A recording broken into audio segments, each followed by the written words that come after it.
you are one of the great impressionists. I don't think of myself that way. Like creating voices better.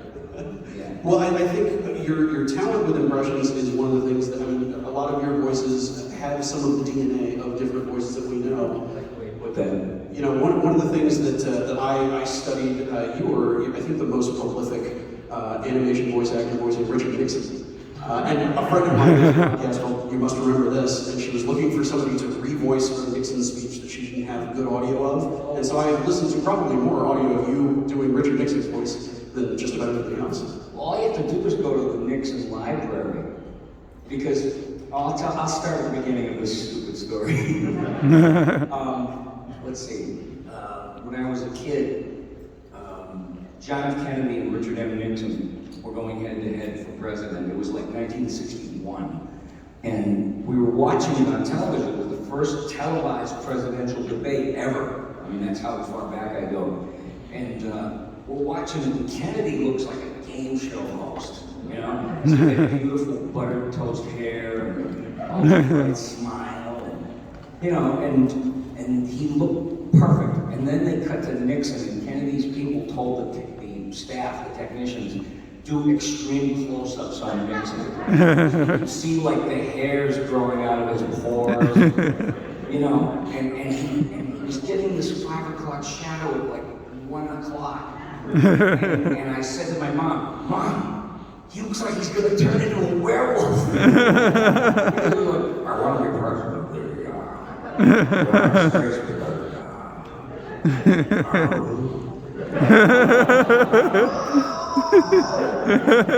That's where that comes from.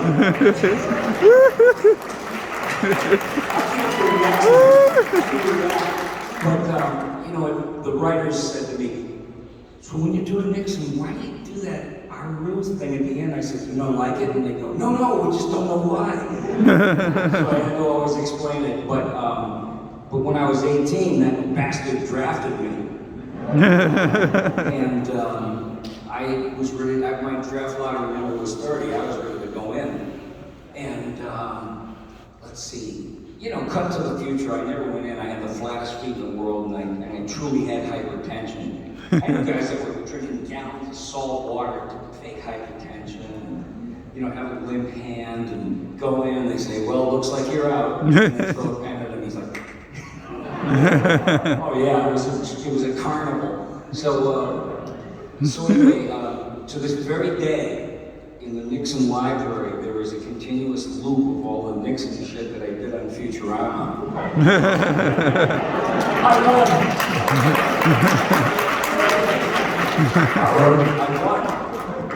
So there's so many of us here who are fans of things that you did that made our childhood. This is something I'm sure you've heard as people go, oh, Billy, you're my whole childhood. You know, you did this in Space Jam. I've had you did this and this. fighters that fought in Afghanistan, did missions over Afghanistan. And they said, yeah, we were up there in jets, you know, flying over and like, hey, Fry, shut up, take my buddy, you know. How about shouting man last? You know, their thing. So, yeah, they were little kids. I was like, I mean, so many of us grew up on so many things that you did when we were kids. What were you a fan of when you were, I mean, one thing I know you're a fan of is the Three Stooges, but what else were you into? What were your things that meant that to you, the way that your roles mean so much to so many people? well, I'm going to reference YouTube a lot because there's obviously so much stuff you never saw because you weren't around, but the stuff that inspired me, when I was like 4 years old, my mom let me stay up with her. And 8 o'clock at night seemed like the middle of the night to a 4-year-old, you know. But you do want to stay up. I don't care how sleepy I got. I was like, no, I'm staying up. I get to stay up and be up with the adults. And I used to watch this show called Your Show of Shows, and it starred a guy named Sid Caesar. And he was the first real televised image I ever saw of a guy doing comedy. And he was like a being from another galaxy. It's like when you first saw Robin Williams on Mork and Mindy, you went, what the F is this? I've never ever seen anybody act like this. Well, Sid Caesar was that for me. He used to do impressions, but he used to do fake language. you know, he would embellish a story, but he would do fake Italian gibberish, but he would throw in English words now and then, so you could know what he was talking about. You know, eravamo tutte oggi facendo buche a high heels. Sai che c'erano le dozze che have big boobs. You know, it's that's kind of silliness, but that's what gave me the spark. Is guys like him, Carl Reiner's, Howard Morris, and then after that, I loved puppet shows, and there was a show on called Supercar. It came from England. We got it in Canada. I grew up in Detroit, Michigan. And this show would come on, it was about this car that could go under the water and fly through the skies, and it just, stuff like that blew my mind. Not to bog anybody down, but I was looking for escape wherever, anywhere I could find it, because I grew up in a hell house. My dad was a psychotic and an alcoholic and an abuser, you know. I took my first beating in utero. Honest to God, I'm laughing because I'd cry if I didn't. He beat up my mom when she was pregnant, so this is gonna, I don't want to bum everybody out, but I came in and I was never there. I was never present for anything. If someone was telling me how to do something, I was like far away. And then I found out that I was on the autism spectrum. I found out that about, oh God, I don't know, 3 years ago or so. But I always wondered why everything is so damn hard, and why is the stuff I love so easy? You know, I still can't tie my shoe. Why do I have these stupid? I'm not. Someone could show me 125,000 times and I still can't do it. I can't tie a necktie. But ask me to do a Beatrice Arthur impression, you know. My blacks. I'm gonna wrap my legs around your neck with a cheap turban. Yeah, so easy, but so useless. I know that you're a fan of the Stooges. You know, so some Larry Fine definitely found its way to Stinking. Yeah. One of the things that I do, I always look at the stupid IMDb trivia thing, because occasionally there's something interesting in it. And you've done so many of these conventions appearing as yourself, and you went to a Three Stooges convention. I didn't know that these things existed back in the 90s. What was that like? What was a Three Stooges convention? They were full-grown men and socially. Okay, so they weren't exactly incels, but you know what? It's like, fuck me for saying that. I'm so sorry. You know what? Those guys had a profound effect on me because they used to show that stuff before I went to school in the morning in Detroit.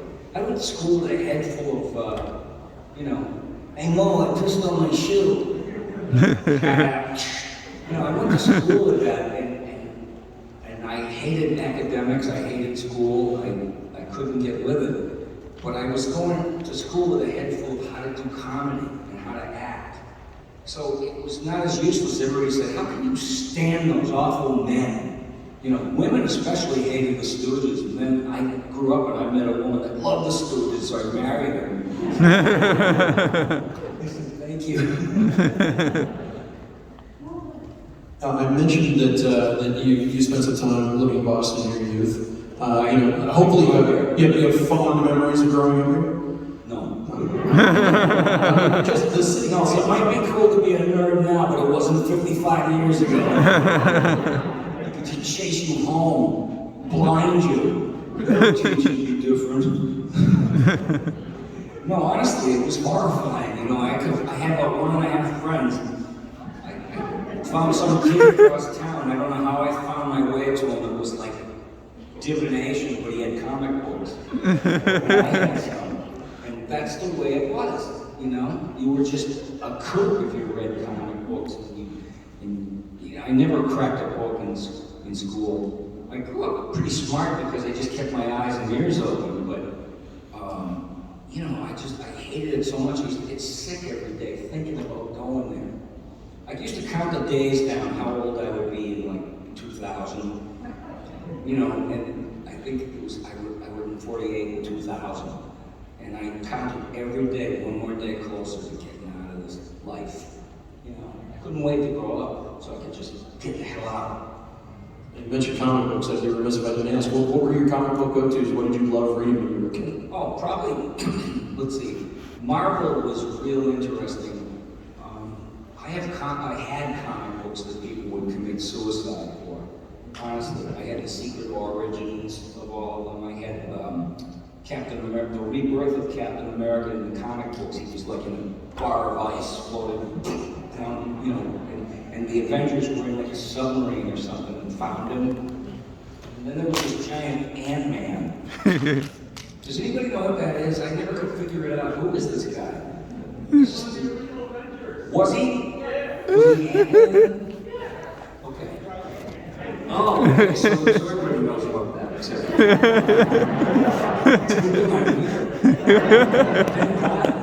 Look, I got a couple more for you. We got an audience Q&A mic right here, so go ahead and line up. If you got a question for Billy, please line up. I know that the pandemic changed a lot of things for a lot of people, and especially in the world of voiceover. As much remote recording as already was starting to happen, that's pretty much, as I understand it, the only way that it got done and has been getting done. I was home and my brother set up a home recording thing, and I was doing M&M's commercials. I was doing this show called Spitting Image. It's a British puppet show. I think it's on Netflix. You know, I was doing voices for that, and these guys were over in England, and they were like, it's brilliant, everything's brilliant, Billy, and then they started picking on you after they were complimenting you. Billy, we liked it when you did, you know, I was, these guys are picking the pepper out of me and shit. I thought the directors in America were funny. I mean, it wasn't, but, you know, and I was doing Disenchantment, and that graining out of my house. Yeah, you couldn't go into town. You can't anyway, but, you know, LA is a nutville. Before everything, you know, changed for all of us, my understanding is that the tradition of group recording sessions has gotten harder and harder to pull off in voiceover. Just getting everybody all in a room together at the same time, because so many things are going on all at once. Well, I mean, I've been working for years and years and years with a superstar, Katie. She's out. I said to her one day, I leaned over and I go, Katie, you've never not been famous. It's so weird. I'm like, no. And boy, you should hear her sing. We went out to watch her band one time, and she blew me away. And I'm a musician, you know, and I sang and I played with people. I played with Brian Wilson of the Beach Boys. I was the lead guitarist in his band for a while. And, you know, still can't tie my shoe. Yeah, the guy that wrote my soundtrack to my teens. But yeah, what was I going to say about Group recordings. Group recordings, yeah. It is getting harder and harder because people are so involved with other things. I like it better when we're in a room together because you wouldn't believe the screwing around that goes on. You know, like riffing in between takes. What's the most chaotic group that you've been a part of doing one of those group recordings? Do any of them particularly stand out as the most off the wall? I'll give you an example, like whatever was in the news. We'd come in and we'd start talking about stuff, and the more absurd the better. And you eventually start doing it in character.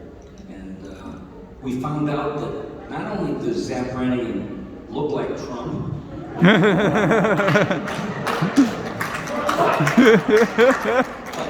you take the real things that Donald Trump ever said and you have Zap Brannigan do it again. It's like written comedy, deliberated comedy for Zap Brannigan. I pay my wife $1 a year and all the dresses she can buy. I have a great relationship with the blacks. It was so amazing. I couldn't say anything he said. Go Pepe. With all the swagger and everything. I said, this is too perfect. You could just say anything like him. But Zap is such a delicious character because it's fun to play. Like, he's not truly a bad guy. He's more pathetic than he is a bad guy, but he just thinks he's all that, you know? He has that, what's that syndrome where somebody stupid doesn't know how stupid they are? What is it? Dunning-Kruger. Dunning-Kruger. This is brought to you by Dunning-Kruger. This podcast brought to you by Dunning-Kruger. Dunning-Kruger. Yes, when Dunning-Kruger talks, people listen. The brokerage. I came here to lose my money. Come on in. Buy your next house from Dunning-Kruger. Today's show is brought to you by Bluetooth. Now brain cancer comes in a new color, blue. All right, we got a line full of people. Let's turn it over to the audience. Go for it. Hi, would we be able to get a good news, everyone? Good news, everyone.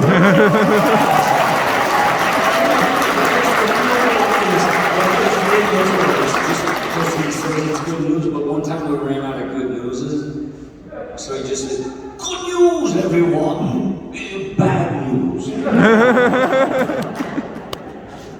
Awesome, thank you. I was just wondering, when Futurama was canceled the first and I think eventually a second time, what was kind of the mood going through your mind and kind of the mind of the wrestling cast? And what was your mood when you got brought back on the air? Well, it was the best show I think I've ever done. It was my favorite show that I have ever done because of the writing. You know, the writing is so great, and I've said this before. It's like one time I didn't get it. I'm reading, and David Cohen, the director, was over there, and I said, "Hey, Fry, where makes you stupid?" "No, it doesn't." I looked up and I went, "David, no, it doesn't." "Please do this." I'll be back in that $780 fix-it fee or whatever it is. But then when I saw it on TV, I was like, because it was perfect for Fry because he doesn't know what he's saying half the time. And I was acting like him delivering that line that sounded like I had no idea what it was. So it was the best acting I ever did in my life. Thank you. Sure.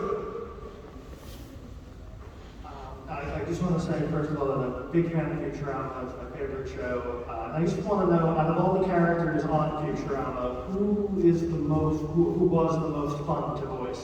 I get that question, and I always say, and it's like a disappointment, but every character that I've had the opportunity and the good fortune to be able to deliver for them is a gift. I mean, they're so much fun, every single one of them. You know, even like when people watch Disenchantment, they go, "I like the jester." I says, "He didn't say anything." "Yeah, but when the trap door is like, oh no!" You know, I don't know. They're all equally as fun and enjoyable to me. As a follow-up to that, what is fun about voicing Zoidberg? It was fun. Oh man, he's another one that you could say anything. You know, I couldn't get into the fan expo.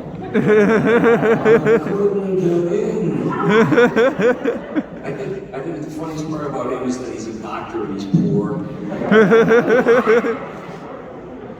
Yeah, but I mean, he's like, "You're not going to put that needle in me. I don't want Bill Gates to know what I do. He's putting dead babies in me. I don't like it. He's tracking me now." I went to the 7-Eleven, I had a hot dog and a Slurpee, and I took a pee in the alley, and Bill Gates now knows this. You can say anything I hear on TV, people say it, and it's like, oh, it's high comedy.